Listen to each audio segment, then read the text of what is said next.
Welcome to Walking Away. This is book club episode 4, I think. 4.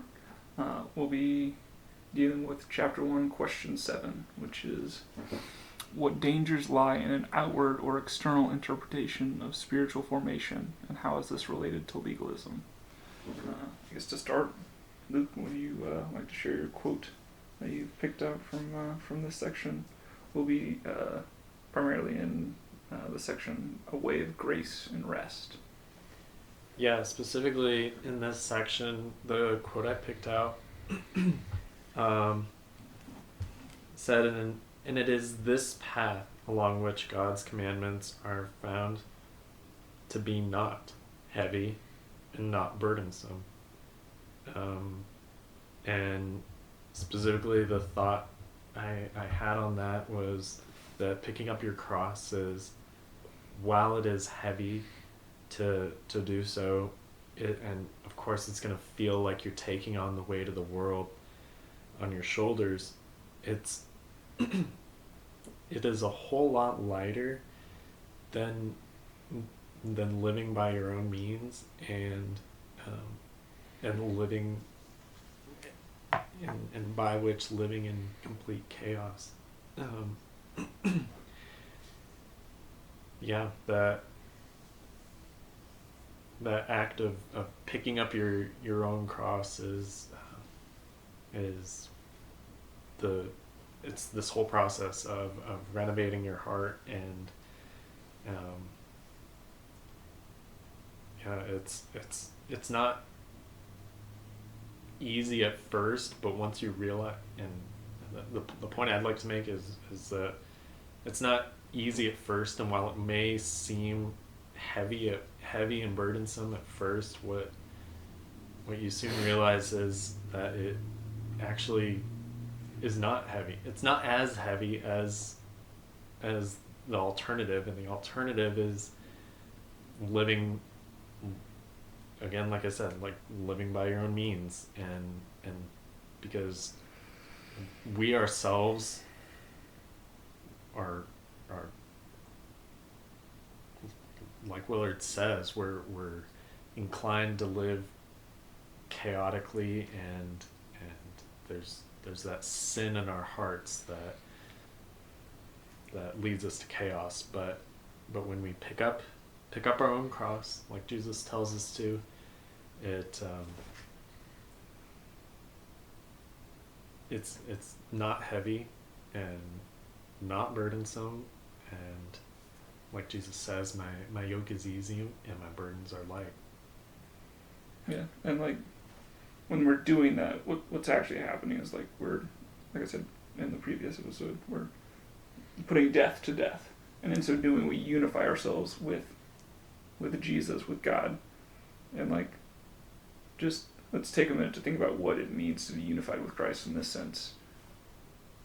The author of reality, self-existent being, is doing a thing.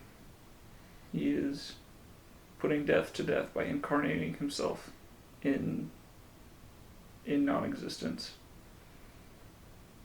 So really the only rational response to the knowledge that he is doing that is to do the same thing. Because in doing the same things as him, we unify ourselves with him. And in unity with him is all of the resources that created reality are now available to us. So of course doing things that Jesus did become easy to us because we have him working in and through and with us to achieve those ends.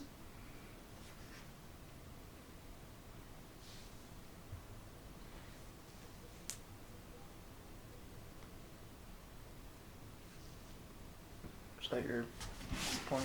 Yeah. No. Did you have any commentary to that, or do you want to just jump into your own quote? I was just going to jump into mine. Okay, then.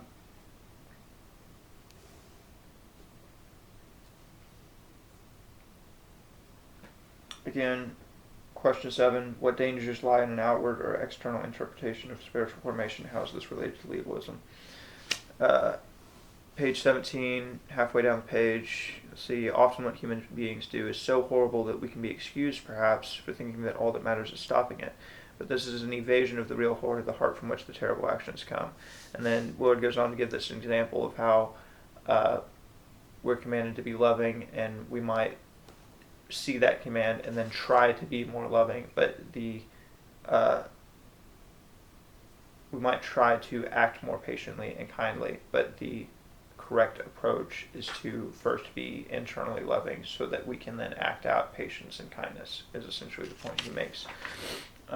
So we can't have an external focus on the end goal of how we should be acting. It should be an internal focus on the sort of spirit that produces those actions. And I actually think this quote's directly correlated to what you were saying in relation to question 6, Ryan, about one of the greatest dangers. Could you repeat that? So I don't misquote you. One of the most dangerous things that a person can be is wrong about being a Christian. Right, exactly. And we talked about how that's a problem not only for the individual, but for a problem for society as a whole. And the way that problem often comes about is through external legalism as opposed to an internal understanding of things. And so the easiest way for you to misunderstand your relationship with Christ is by thinking in legalistic terms and thinking that you're doing things in the correct manner and living your life in such a way that you're living your life as a Christian and therefore you are one.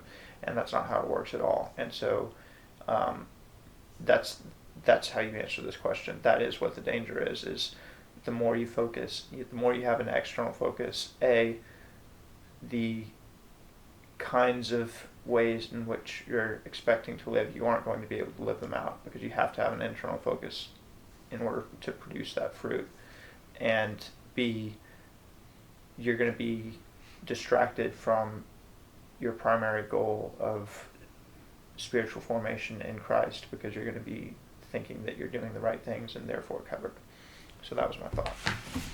Yeah, and it also leads to the sorts of things that I was talking about last time of being primarily interested in the actions of others rather than being primarily interested in your own formation, which is, like I said, it's a distraction. It draws our attention away from the things that we have responsibility for to things that God has not given us authority over, namely other people and their actions.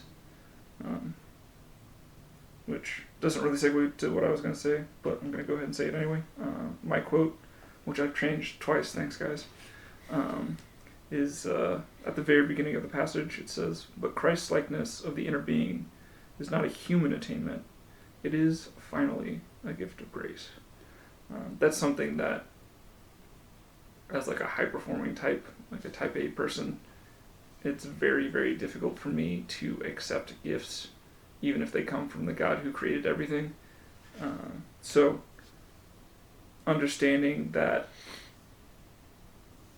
any progress or success that I have, even in not strictly spiritual matters, is a direct consequence of God's activity, whether that's creation as a whole, sustaining that creation, keeping it and giving it form, giving me and sustaining my mind, my ability to think and act in a rational way.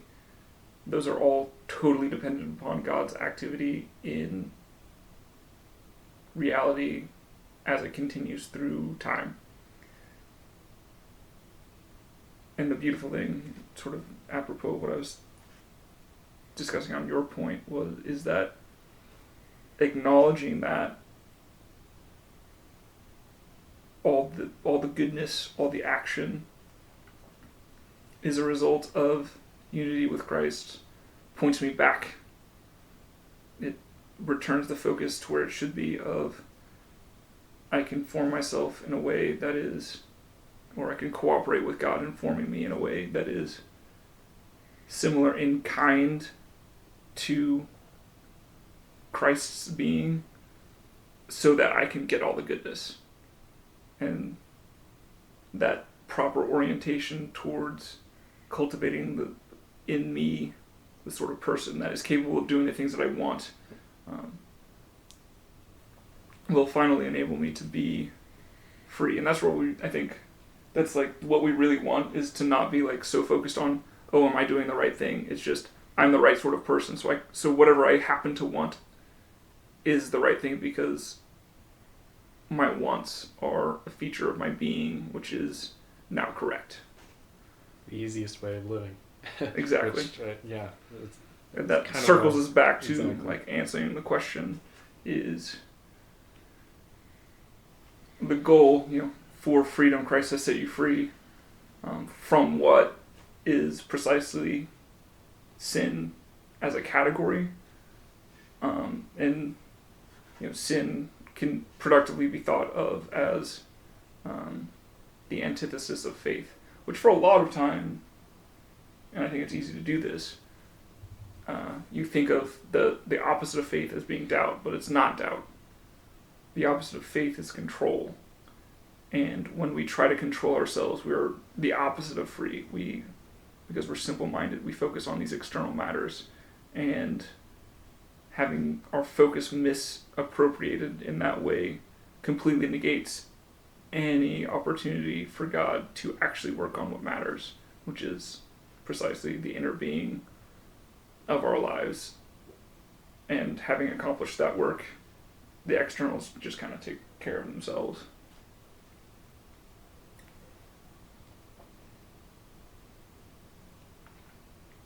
So that makes, and that makes it completely different than legalism in that sense. It's not just a study of the rules, and it's but it's a study of how those rules, like what's the heart behind them.